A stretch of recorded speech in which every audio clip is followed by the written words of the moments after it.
dean of the Jimmy and Rosalynn Carter School of Conflict Analysis and Resolution, and really, actually, it's Peace and Conflict Analysis, Peace and Conflict Resolution. And I look forward to pursuing this. Enormous experience in the field. Can't begin to talk about all the places you've been working, and at Oxford before you came here, and author of 14 books. So I look forward to sharing the insights. But I'd like to begin personally your thoughts on the practical gaps of our current understanding of migration and displacement, particularly in how they intersect with the broad peace and conflict dynamics. Thank you, Lynn, and good evening, everyone. And it's great to be here. And thanks very much, Lynn, for including me in the program. And so before coming to your question, that was an interesting video. Tom Friedman, I think, raised a number of issues. But there were a couple of things that really struck me in the way he didn't really include in his conversation. For example, he was talking about ordering and disordering. He didn't really talk about the role of ordering in the creation of disordering, right? When it comes to the problems like forced migration, we tend to really, ignore or turn a blind eye our role, the role of the West in the creation of migration, forced migration in the global South, right? There was no mention of that. It really struck me. And number two, I think it's really important that he didn't do this quite, but I'm an academic, I will problematize it. He somehow pathologized the migrant and migration. We tend to look at, forced migration only from the perspective of a problem. And we are pathologizing the individual, the migrant, in that process. And then I think when it comes to conceptual understanding of what forced migration is, I'll come to your question, we need to do that. We need to really have a counter-argument and different narrative. And the third, I think, issue that I picked up from that conversation, Lynn, is that the lack of peace perspectives in the way he was conceptualizing migration and what that means, right? So in a way, let me handle your question in reflection to what just we heard from Tom Friedman. So to start with, I think the idea of forced migration is a funny terminology, because if you put forced on one side of the spectrum, right, you are talking about involuntary and coerced kind of activity. So individuals are exercising their freedom from fear. So if you look at from the human security perspective, you are escaping to save your well-being, your life. You are under threat, right? That's forced migration. However, what is on the other side of that spectrum? What is voluntary migration? Often the literature refers that as economic migrants. So it is that your choice, you decide and you take that action. But the gap in between is just so big and it's very gray, and we tend to ignore that. Right? We focus on forced migration, in terms of you are escaping from war, armed conflict, political violence, oppression, and sometimes natural disasters, and sometimes even sort of big development projects, right? You are trying to save your life in a way, right? But in terms of what we consider as other kind of migration, right? We are very choosy in our terminology, right? So I've been living in this country since 2019. I moved here from the UK. Typically, I'm a migrant. I came here for economic reasons, right? But nobody looks at me and sees me a migrant because I came here to do a particular job. So migrant as an identity has a certain vulnerability, certain kind of identity in terms of who they are, right? The way they relate to the society. In the Gulf countries, for example, you have many migrants, say from Bangladesh, working as cleaners, Egyptians working as cooks, Filipinos working as the babysitters. they are considered as migrants. But those who come from the UK, US, engineers, doctors, we have a different name for them. We call them expats, right? So the whole identity of migrant and migration is a very political process. We define the terminology and we create a certain hierarchy of vulnerabilities, what these people are, and how they engage in our society. And as Tom Friedman pointed out, it only becomes a problem when our societies, as the receiving end, cannot cope with it. So it is okay, usually, like in hundreds or thousands, but when it comes to massive number of people, then it's an issue, right? So forced migration, in a way, we need to really kind of handle carefully as a concept. And in my field, in peace and conflict studies, we look at forced migration as refugees, internally displaced persons, and asylum seekers. They are escaping because of war, political violence, and all that. And they're obviously very closely linked as the contributor to the conflict, as a consequence, and the consequence of the conflict. They are a driver and also a consequence of the conflict. So what happens then during the times of migration and displacement really matters. But also, we need to consider what happens as diaspora and their relationship, into peace and conflict. Let's talk about diaspora. How we think of the diaspora as having left, but we think about the diaspora as having left. But you point out there's a relationship back to the conflict or the circumstances in the home country that continues even after they leave. And so what's the interaction typically between a diaspora and the events going on in the home country? So diaspora as a group of people really are critical in many armed conflicts, especially if they escape from a civil war. Because at the point of taking refuge in a particular country, they continue with their own politics, their own memories of the place and the place they escape. And in protracted armed conflicts, sometimes you see diaspora being left kind of well in the kind of timeline. The country they came from probably already progressed, and the prospects of peace probably have changed. But diaspora tend to kind of like stick with the memories that they came with, right? So that's number one. Number two, the Sri Lankan diaspora, for example, living in Norway and Sweden, the Tamil diaspora, play a very significant role what happens in Sri Lanka, because the remittances they send back to their country really kind of significant, but also their support to, before the end of the war, to the Tamil Tigers. And we see this pattern in many countries. So diaspora can be really one of the instigators of the continuation of the conflict in some of these countries, right?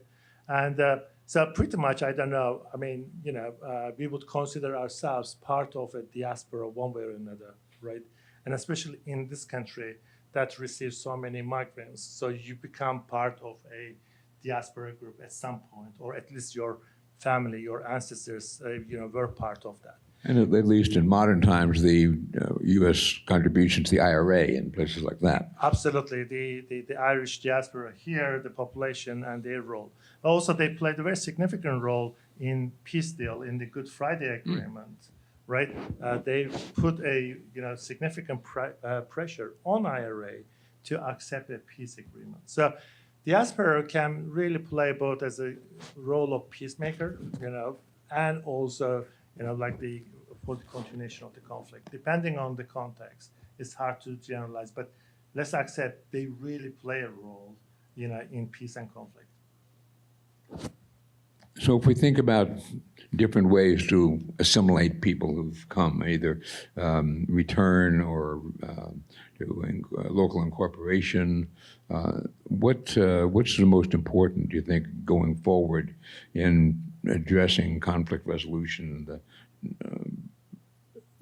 by the term forced migration was chosen fairly carefully for this because we understand that most migrants are not are normal and job seeking and remitting remittances, and then you have IDPs as well. But the point was to focus on those who had to lift for some reason, for conflict or for natural disaster or whatever, rather than those who migrate for economic reasons. So the question is, how do you then improve the likelihood of conflict resolution, of positive outcomes for people who have been in those circumstances? Okay, in the context of forced migration, typically a refugee would have three options. One is that the resettlement option. So from the country they live to move to third country. So, and there, I think I should point out that there's a myth about, the great Western generosity when it comes to displacement. Globally, we know that the neighboring developing countries take the main brunt of refugee crisis. If you go to, for example, Pakistan, Turkey, Jordan, Lebanon, Tanzania, Uganda, these are the most generous countries when it comes to refugee crisis. So, I'm often kind of baffled when some rich countries say that, oh, we have just taken 250 refugees from this country. I'm saying, well, in Turkey, there are 7 million Syrian refugees who've been living there since 2011, right? Let's be realistic about this whole kind of the global responsibility that those different countries have been sharing when it comes to the impact of refugee crisis. So that's really, we need to put there, that is, there, it's a fact. So a refugee living in Turkey, a Syrian refugee, wants to move to Germany or Sweden or Canada, that's the resettlement process. But those countries are not really generous to take many refugees, so they wait a long time for that resettlement. The second option is that voluntary return, right? Whether or not that forced displaced refugee will be able to go back home. So the chances, like say, for a Syrian refugee living in Turkey right now, going back home, yes, it's getting better, higher, but because it's a protracted process, when your kids have born in times of like the displacement, over 750,000 Syrian kids were born in Turkey since 2011. They've been educated in Turkey. They are now almost teenagers. So what prospect is there for them to go back home? Their home has been Turkey, right? So going back to Syria is really moving back to a foreign country in a way, right? So voluntary repatriation. And the third one is the local integration. So you are not able to go back home. And the third option is that you stay and hope that you'll be integrated in the country of your refuge, right? So amongst those three options, typically a refugee wants to move to a country that would get better, services or the kind of like the framework to look after them. But more and more, I think, because we pathologize refugees and displacement as if that this never happened in human history ever, as if that none of our ancestors have ever migrated from one country to another. I mean, why we are so afraid of migration and forced migration? I mean, ultimately, these people are moving from A to B because they're really afraid of their lives and well-being and their livelihoods, right? So putting all the kind of negativity, blaming everything on that individual, migrant or refugee, we really ignore our role in the creation of these vulnerabilities, these problems. If there had been a civil war in Syria or Libya or Afghanistan or Yemen, we've got to accept our responsibility in the civil wars, the way they kind of like we trigger them, we subsidize them, we arm them, right? Not doing any of this and then saying that, oh, well, these refugees are coming to my country. Well, sorry, but that is just a result of your wrong policies over the decades. Take the responsibility, be grown up about that, right? I think that's really important. And the second one, refugees or forced, migrants, ultimately, a couple of generations, these people become really productive members of the society, right? They really, go for the full scale, changing their lives, their kids, and everything, because, ultimately their goal is a better life, right? So in that way, let's tap into their, capacities and they look at from a developmental perspective rather than just, victimizing them or really, just sort of othering them. The identity building is really important. So one of the things that seems to be left out of a lot of the migration discussions is demographics. And the fact that in the receiving states, if you will, and in the developed states, the demographics, one would think in many cases, would welcome immigration to perform a number of jobs that are not being done, by the host population. Do you see any, over time, as the European and Japanese and Korean populations get older and older and older, the attitude towards migration changing? So when it comes to demographics and the aging population, I think many countries recognize this and they try to attract qualified people from third world countries. But that brain drain that they create also needs to be recognized. To educate a nurse or a doctor in a third world country, there's a huge investment with that. And I find that providing a better life, I mean, at the individual level, that's great, but you are really stealing talent from these countries, right? Just because the United Kingdom, where I used to live, cannot educate enough doctors and nurses, that shouldn't mean that they can steal nurses from Nigeria and Namibia, right? Because those countries need those people too.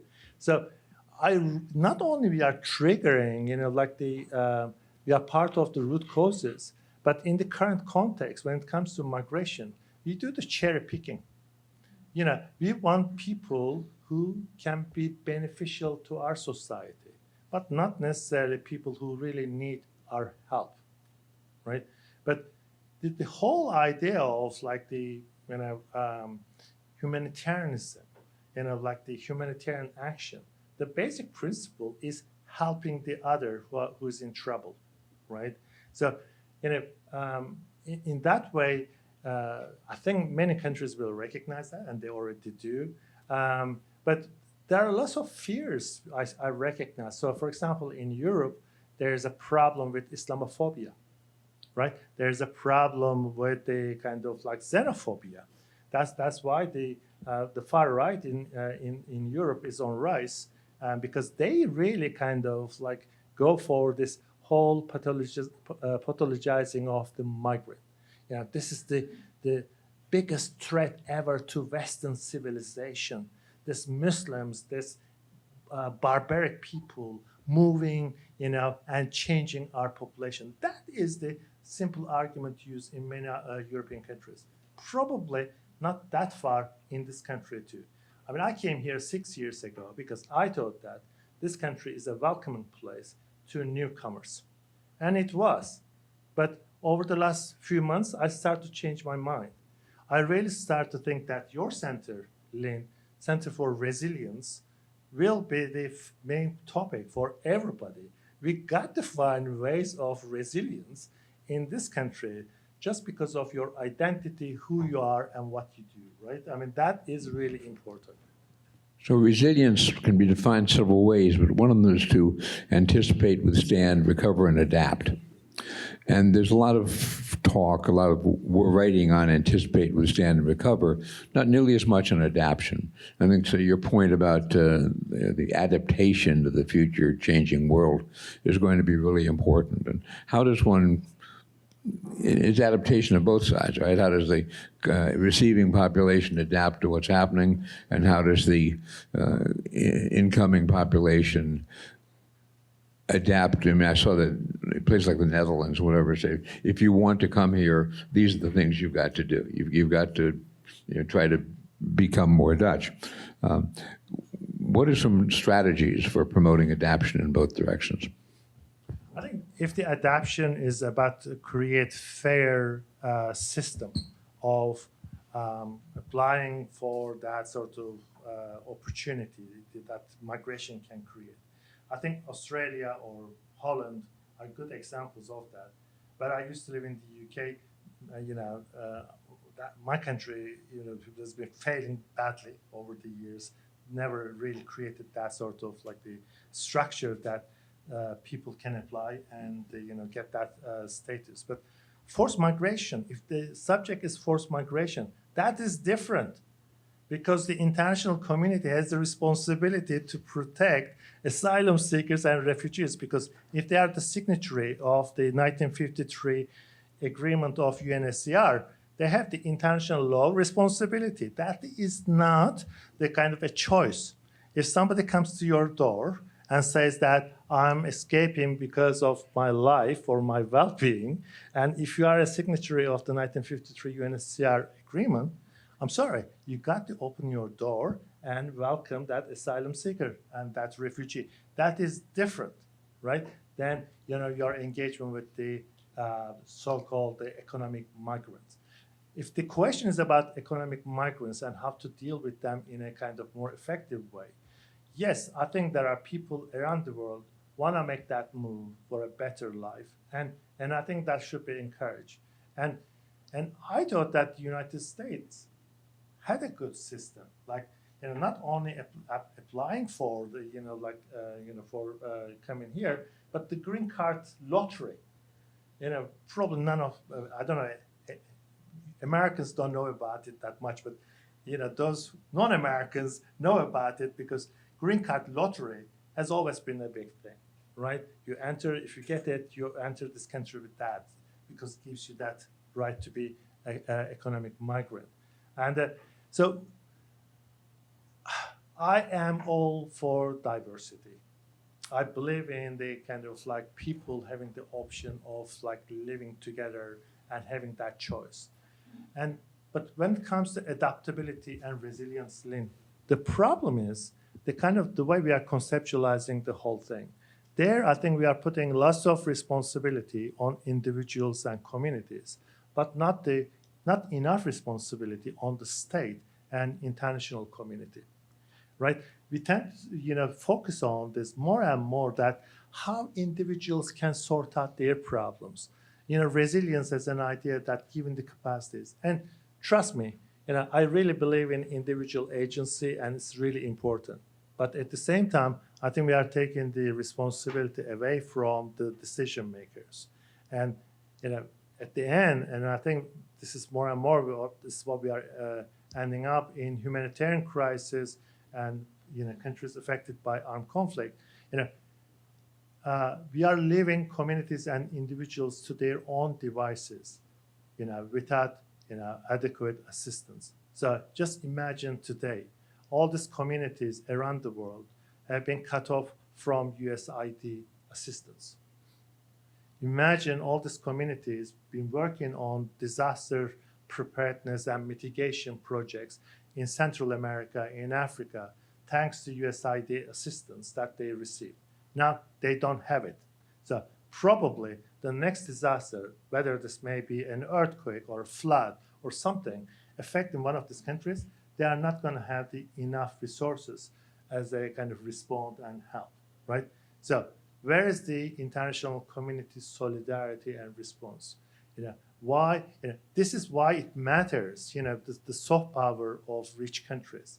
So USAID, USIP, and all other agencies this country used to have was the kind of like the bright side of this country, because the United States used to say that we care about the world. We are interested in international solidarity, right?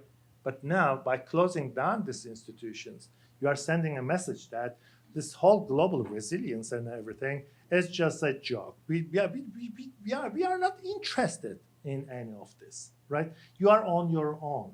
But trust me, this will come back and hurt this country in a really bad way, right? Because in the global age and all this kind of like the connections amongst the human beings and communities, you know, like something happens in the middle of Africa, sooner or later will impact this country, like it or not. That's the reality, right? So it's going to be too late.